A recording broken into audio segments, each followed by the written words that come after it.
Professor Jeffers. Hey, Wilma. Hi. I gotta. Do you? Wait. You go. Yeah, because I'm leaving. So you Wait, have a what? great time. What? I'll talk to you later. Bye Wait. now. Wait. I gotta. That. Oh well. That's unexpected.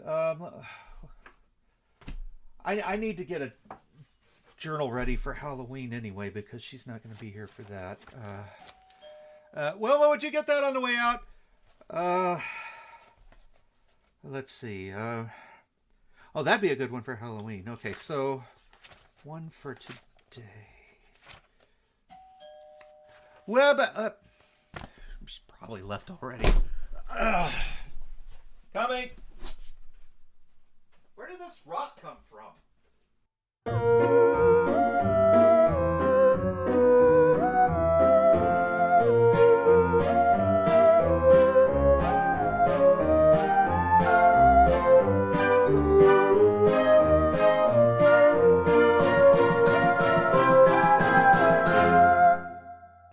Hello, and welcome to Cryptid Remarks. I'm Professor Edward Jeffers. Wilma is not here right now. I think she may be by later, but I don't know. But I have a very special treat for everyone today. I have a very special guest, and I'll just let her introduce herself. Hi, Professor Jeffers. Hi. We've met before. I'm Jessica Mothman. Do you remember me? Oh, I remember you. I do, yes. I will never forget December of 1967. That was one of the most horrific months of my recent life. Whoops, Yeah. sorry. I still have nightmares about that event, but it's been a couple years, so I'm starting to get better. I've been on vacations. I've spent time at other bridges that aren't falling down, and I feel a lot better these days.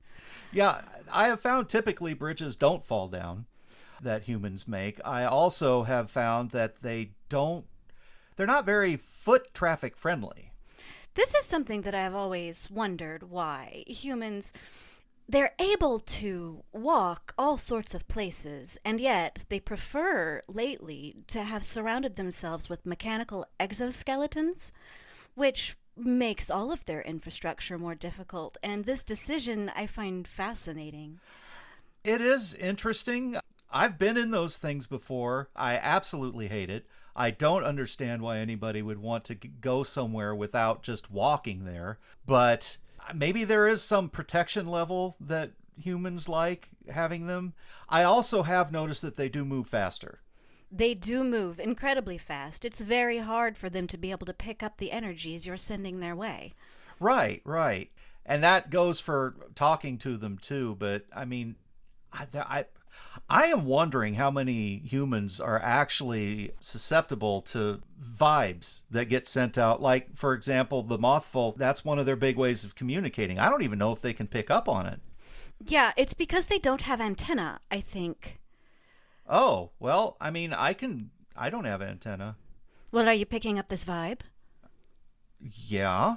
Okay, well, you at least have a leg up on most humans, though I find that they're variable in their responses, but they're better at picking up vibes when they're one-on-one. So if I am encountering a single human, whether they can perceive me or not, they can generally pick up whatever I'm sending to them, but if there's 12 of them, they'll tell each other, oh, it's nothing, and move along. Yeah. I have noticed that is a pretty consistent problem with most cryptids that I talk to, is they wouldn't mind really getting to know humans, and they just, when there's a larger group of them, they're afraid of their reaction, because humans do tend to react more than act, unlike most cryptids. But, well, I guess cryptids can react too, but humans seem to be really bad at it, and their knee-jerk reaction is to either run away or attack, and I think that's why most cryptids tend to steer clear. Yes, and that noise they make, that high-pitched sound when you startle them, you heard it, right? It's very high-pitched out of like their screaming. Throat. Oh, yeah, that's the word. It's yeah. awful. It hurts my ear holes. Yeah, and then they have the nerve to say that, for example, the banshee when she sings sounds horrific, but they shriek like that and expect us to take it in stride. I don't understand. I can't handle it, and so I do try to, if I encounter a human, I do prefer to stay in the shadows if I encounter them. They scream, that's the word, they scream less when they don't see you. Yeah, which kind of in a way doesn't make sense. I would think that if they know something's there and they don't see it, that they would be more scared. I think it's because they stop and they try to listen, and maybe then they can pick up the information and the feelings that I'm sending to them. But if they see me, they just throw up their hands and make that horrible noise.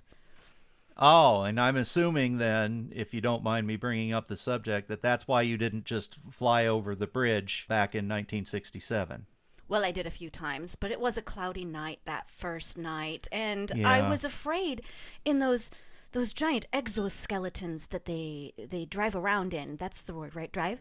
Those Yes. exoskeletons, they're moving so fast. What if I startle them and they throw their hands up and they make that horrible noise and drive off the bridge? That's what I'm trying to avoid. And that would have been just as bad as what actually ended up happening. Yeah. You still don't like apples anymore? Or? They're not my favorite thing to eat. I can't really get the information, the nutrition out of them with my mouth parts too effectively. I do enjoy the sweetness. Oh, okay. All right. Sorry, I didn't know that. Yeah, I had mentioned on my podcast a couple of times. I don't know if you've ever had a chance to hear it. I have heard your voice over the radio waves. Oh, you can do that? Obviously, look, antenna. Oh, right. Sorry, wasn't thinking there. Right. So you know that I've talked about some of your less known escapades. You know, not the Silver Bridge one, but like when you were over at Fukushima. Mm-hmm. What was that? 2011, I want to say. That didn't really go that well either, from what I understand. But you really had a lot going against you there. I mean, it was a huge natural disaster that they really, from what I understand on how the reactors work, they really didn't have anything they could do to prepare for it. No, I think humans are not good at seeing the future. I feel like their perception of experience in reality is strangely limited and somewhat linear. So when they Yeah. create these beautiful structures that create their conveyances and create their energy, they're thinking about what it could do. They have these dreams, but they don't really know, and they don't really see when things can go wrong. And many of them, most of them, many of them don't seem to perceive the warning signs that are coming about the dangers ahead. And I'm trying to, metaphorically bridge that gap. Yeah, I mean, good. Is that part of what fascinates you about humans so much, is their ability to take the resources that they have and do, well, let's face it, remarkable things with them? It is their singular defining feature that I just can't stay away from it. They can't fly. They don't have antenna. They can't phase in and out of the separate dimensions. They're so limited. Even when they walk, they're very slow. The sounds they make with their mouths are the best communication they have, and yet they've built these structures that can move them so fast, sometimes through the air, and they've built structures and conveyances to get them from one place to another. And when that fails, they create sounds and connections to where they can communicate with each other across vast distances. Yeah. I'm not sure anybody else does that. Humans, they have every limitation, and yet they create ways to overcome it. It is pretty amazing what they can do, especially with the shortcomings that you've mentioned. They basically made all of this stuff that I use to try to communicate with people, and I'm trying to calm down humans when it comes to cryptids and vice versa. I really think a big part of the problem is just a big misunderstanding between them. Does that make sense to you? I know I've talked to you about this in the past, and I remember the first time I mentioned it, you looked at me like I was crazy, but is it starting to make any sense to you? Now, with the experiences I've had, I do believe it's a miscommunication. I've tried more than many of my peers and friends and family to communicate with them, and they seem to not be able to perceive my messages or understand what I'm saying. But I've looked. You see that big flat thing you have in front of you? Oh. I went to a place called a library. I was wearing a cloak, and I snuck in. Nice. And I said, "Okay, good librarian, I would like to look at information here on this screen." And they showed me, and I looked myself up, and I saw that there are many humans who they understood that I was warning them. They understood Yes. in retroactive ways because of their weird linear perception, but some can understand. The communication abilities, they're both directions. I just don't know how. Yeah. I've been trying to do it for years, like long before Wilma introduced me to this, and it's hard to reach some people. I do know sometimes it's kind of easy to fool them. Well, because the voice thing that you mentioned, that all they really have is their voice to communicate with, if you can mimic their voice, it messes with them so much. It is so much fun. I sometimes think I'm a bit wicked when it comes to that, but anyway, it's just funny. Speaking of, I was always curious. I never asked before, but was it you or your brother Jerry that was the one that was around the same time of the bridge? There were a couple of sightings of a moth person that was like scaring teenagers that were going out into the woods and stuff like that. Oh yes, that's Jerry. Oh, I was afraid of that. Yeah. He thinks that sound they make is hilarious. And one of the things he, especially during that sort of time frame that was happening within, teenagers used to do this thing where they would get in their exoskeletons and they would go into remote areas and they would do their sort of, like mating behaviors. Yeah. And Carrie would jump onto the tops of their cars and shake it and scratch it and flutter around on top, and they'd make that terrible sound, and I'd say, "Jerry, stop it. You're making us all look bad." And he thought it was funny. That's terrible. Yeah. I mean, but you got to admit, the look on their faces was probably kind of funny. Yes, I imagine it was. The sounds, though.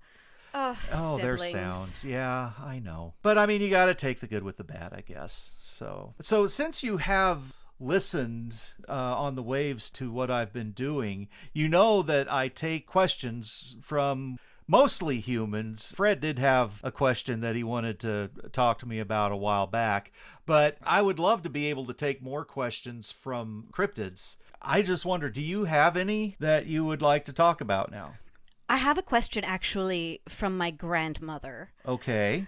Well, you don't see a lot of moth folk around human space. Not many of us. That's true. I'm not usually around human space when I run into them, yeah. We are not an endangered species. We are quite an extensive sort of civilization, I think you would call it. Oh, absolutely. But my grandmother and her grandmother and all of the family believe that humans install lamps everywhere to beguile and trap moths. Is that true? Because I think it's a legend. Yeah, I mean, I can kind of see where she would think that. But here's the thing about humans that a lot of cryptids don't realize is that when there's not a lot of light, they can't see at all. I mean, I know it's a little bit harder, and that's what attracts mothfolk and moths to any light that they can find so that they can see better. But it's even worse for humans. They can't see anything. If the moon's not out, they might as well just have their eyes closed walking around. So they install the lights so that they can see. Mm-hmm. That's the only reason they do it that I know of. Although, but but that's a horrible thing that they do. You're talking about the blue lamp that goes bzzzt? Yes. Oh, those. no.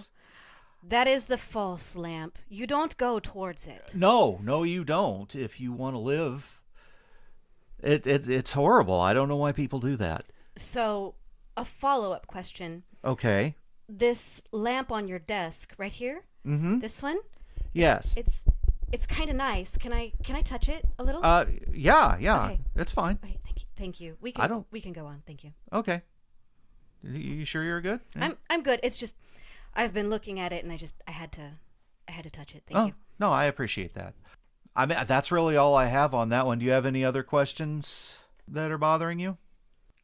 I do have several questions. Okay. With the bridges, I've been spending a lot of time on bridges ever since, that first one. I keep going back to them to try to see the infrastructural problems, finding ways to warn them. And I'm wondering, these beautiful structures, why do they not build roosts and walking posts and lookout points? They're beautiful, especially the big bridges. Have you been to San Francisco? Oh my goodness. It's been a bit, but I've been there. It could use a little platform on top that you can just fly on and sit. Why do not humans do that? That is a good question. I think humans have a fairly human-centric idea of how things work. As you pointed out earlier, humans can't fly. Oh, right, yeah. Yeah, so, and most of the equipment that they use to fly, it would be pretty tricky to actually land on the top of a bridge. And if they were to put like roosts underneath the bridge, they would have to climb down to get to them. So I would have to say that's probably most of it right there. I have seen humans do interesting things with bridges, though. I saw... Oh, I don't even remember what country this was in. It may have been New Zealand, but I don't remember. There was a bridge that they built over a road that they heaped a bunch of dirt on and planted trees and grass. And they were using that so that the animals could have a way to get to the other side of the bridge without putting themselves or, the humans at risk of collision. So they do think about things like that. And also, did you hear about, this was a while back, that condors... Now, animals aren't my strong suit, cryptids are, but condors were dying, and they figured out that part of the reason why was those wires that they run up for electricity. Oh, yeah. Yeah, and they built those roosts up above them so that the big birds could have a place to land without electrocuting themselves. See, that's great. I've come very close to being electrified a few times, and Gary lost half a wing one time. It took him nearly 20 years to grow it back. Oh, my. Well, I'm glad he's doing better. I hadn't seen him in a while. Is that what happened? Well, he's a little wary of interacting with humans lately. It's not as funny after you learn they can electrify things, and the blue lamp is sometimes a big giant wire. Yeah, exactly. Now, why they don't put roosts on bridge? I think that it is occasionally done, but mostly just to house small birds. Nothing for larger creatures of any type. So that might be something that we could try to communicate to people out there. Build bigger roosts on your bridges. Any bridge builders that are out there listening to me right now. Okay, well, what else have you got? Anything been bothering you? Well, bothering me, no, but I have many curiosities because I've recently discovered this screen and the information on it. I've discovered human media, and I found you on the airwaves because you are moving into human media. So I would like your opinion on mothfolk representation in human media, but then conversely, on human representation in mothfolk media. Oh, okay. Well, the second part of that, you might be able to enlighten me on a little bit more than I would you. Unfortunately, I haven't consumed a whole lot of mothfolk media, but I have picked up on mothfolk in human media. Like I said, the mothfolk are kind of favorites among the humans. They've had several movies dedicated to them. I know that there is a role-playing game that came out recently that was basically... I don't know. I feel a little embarrassed telling you this now, but it was a game where the reason why people couldn't get good pictures of cryptids is that they weren't licensed to, was the idea behind this. And the thing is, they will only do photo shoots like for swimsuit magazines and stuff like that. And the whole object of the game was to go around to different cryptids and talk them into letting them take pictures of them. I might have a copy of that here, actually. No, that's not the right one here. Ah, yeah. It's called Curvy Cryptids, and it is pretty wild. I picked this up when I was in Indianapolis recently, and someone that gave me a Mothfolk sticker. They, what was the name of the company that did this? They did all kinds of cryptid art, too, so it was really kind of cool. Oh, let's see. The game designer was Ben Walker, and yeah, so they've got basically Bigfoot, the Chupacabra, the Flatwoods creature, I hate the term monster, Jersey Devil, Megalodon, the Yeti, the Moth Mama, they call it. Sorry. Oh, I'm actually happy to see properly gendered representation. Yeah, and then there's Jackalope, Nessie, the Loveland Frog Mama, and the Fresno Nightcrawlers, which they're kind of new to the game. I'm wondering if they actually were created by the waves that are put out with humans' cameras and stuff like that. What I just learned from you now is fascinating. I would have thought with their level of surveillance technology they've created, they would have figured out by now the reason they can't get a proper photograph is because they're only photographing in a singular dimensional wavelength. Oh, you would be surprised how many humans don't even believe in multiple dimensions. Oh, that is probably because they're unable to phase across them. Oh, Probably, yeah. yeah. They often don't believe in things they cannot perceive. Well, yeah, that is true. I have found that that's not exclusive to humans, but that it's just hard for some people, and I am, of course, using the term people to include more than just humans, to accept what isn't right in front of them. That's why when they see a specter or something and they go to tell their friends and the friends don't see it, they think they're either pulling their leg or crazy. And they just don't see the specter, they're laughing at them.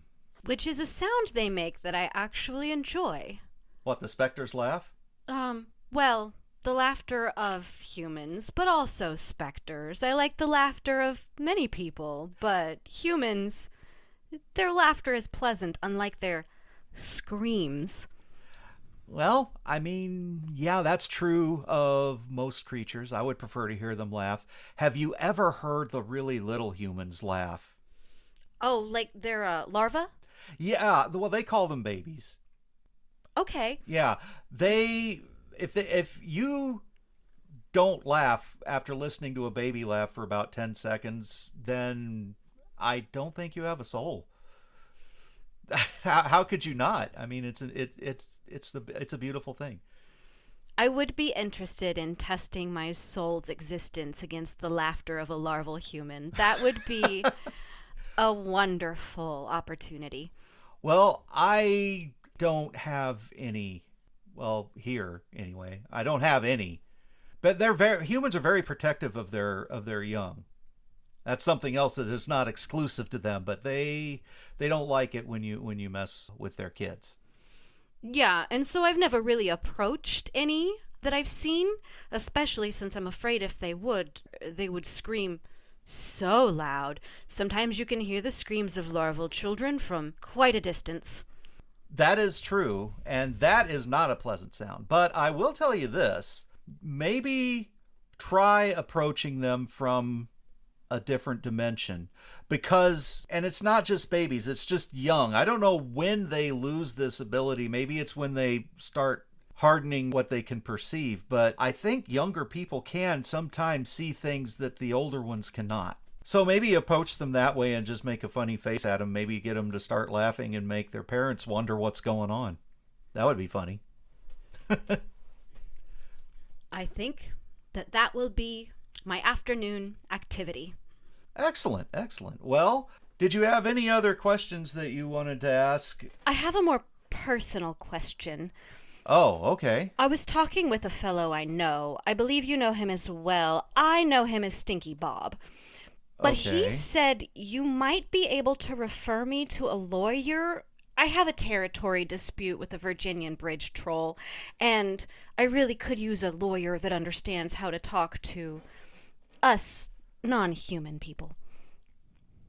Well, I haven't had anyone ask me about a lawyer since.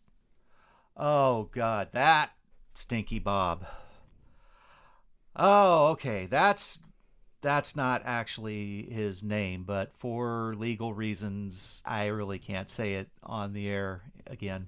But I spent the better part of an hour and a half convincing him that I wasn't a lawyer. I think he has done quite a bit of human recreational drugs, and I don't know if that's had too serious of an effect on him as a skunk ape, admittedly one without hair.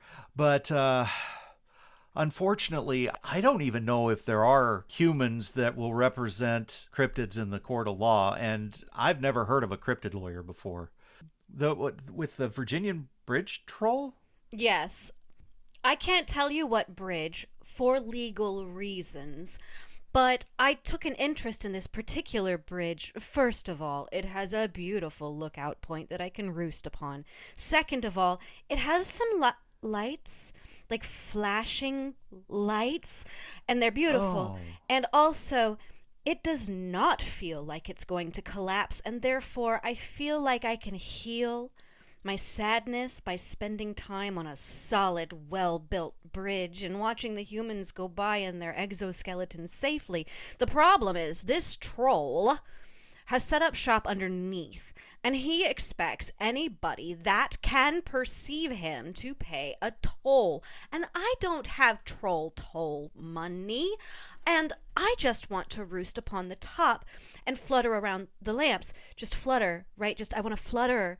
And he wants me to pay a toll to flutter? I'm not even crossing the bridge. I think that I have a case here. You don't even need to cross the bridge. Yeah. I mean, honestly, the only thing even close to that I know of in Virginia is the Bunny Man. And I don't think that's him, because I'm pretty sure the Bunny Man is not a cryptid. It's just a guy in a suit. The story that I heard was that he was an escaped mental patient that people have seen around that bridge wielding an axe sometimes. So, and I think I actually know. Well, that's just stealing our culture. I know, but that's, and that is rude. But is this the bridge you were talking about? Oh, yes. It is? Have you seen the inside of it? I can't. That troll won't let me right. underneath. I can only roost across the top and scream down. I'm not paying you. Yeah, don't extort people. I mean, I don't even see what you like about this bridge that much. I don't see the lights you're talking about. Of course, these are pictures taken in the daylight. Yeah, you can't see them. They flash. They flash. Oh. They flash. Okay. Well, I guess I can go and try to talk to him. A lot of human people, if they don't know I'm coming, tend to like try to avoid me for some reason. I don't know. Do I look scary? I don't find you scary. Well, yeah, that's just it. I'm not scary. Oh well. Anyway, I was kind of hoping Wilma would be back by now. I know she said she wanted to meet you at one point, but we've probably gone over time now as it is. But I do want to thank you once again for coming. Did you have anything that you wanted to plug or talk about before you go? Yes, if there are any other moth folk or other non-human identifying people who are as interested in humans and watching them and observing them and examining their infrastructure as I am starting a human watching club. We've had a few meetings so far. Oh. We've gazed at humans at a park. It was really nice. So if anybody would like to get a hold of me, I will be bouncing from rooftop to rooftop in Chicago for a couple weeks. Just take a flashlight and swirl it around. I'll see you. I promise I will see you. And I can get you our next meeting. Okay, well, thank you very much for coming. And what was it that Wilma had been saying? I think it was if you think you saw something, you probably did. Bye.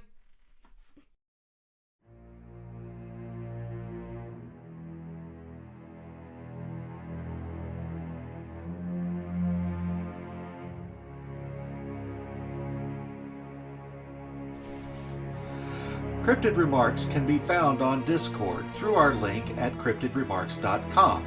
We can be found on YouTube at Cryptid Remarks and on Instagram at Cryptid Remarks with no space. We can be found on Blue Sky at profedjeffers.bsky.social, and we also have a Facebook group called Cryptid Remarks.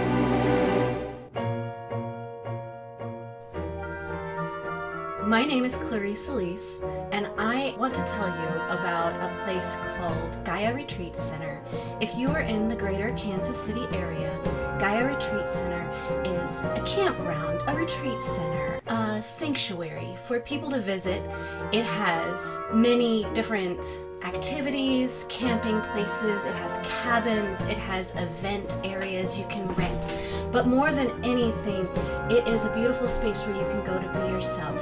Gaia Retreat Center is run by a nonprofit called Earth Rising Incorporated. The mission of Earth Rising is to provide a recreational retreat center in a natural setting for the purpose of cultural and spiritual education. The goals of this mission will be met through these actions: to encourage the free exchange of ideas, views, and experiences, to promote greater understanding and respect between groups and individuals, to support ecologically sound practices in land and wildlife conservation, in the belief that the earth and all life are interrelated and interdependent, and that respect for all life is a universal mandate, to provide a sanctuary to people who have experienced oppression or discrimination due to their cultural or spiritual practices. Please check it out, spend some time, go hiking, attend an event, and be happy.